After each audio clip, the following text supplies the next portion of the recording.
Jeigu vis dėlto mes matomės pirmą kartą, tai aš labai trumpai prisistatysiu. Esu Lina Lasi, vidinės transformacijos alchemikė. Ir vat kaip ir tik ką paminėjau, kad kai kurios klientės sako, kad mano laukia jau vyksta jų transformacija. Jos tiesiog pasitikė, atsiveria ir, galbūt ir dievulis man davė kažkokį gebėjimą jūs atverti ir atsipalaiduoti ir pamatyti tą savo gilį ir pamatyti, kad iš tikrųjų šitam gyvenime yra saugu.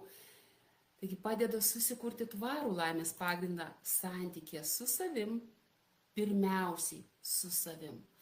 Nes kol nėra santykio su savim, kol aš dairausi tik į išorę ir bėgu nuo savęs ir bandau užmegzti kontaktą, šiltus, mylimus ryšius su savo vyru, su draugu, su vaikais, su visais kitais, arba sukurti ten tvarų verslą, sunkiai, brangiusis. O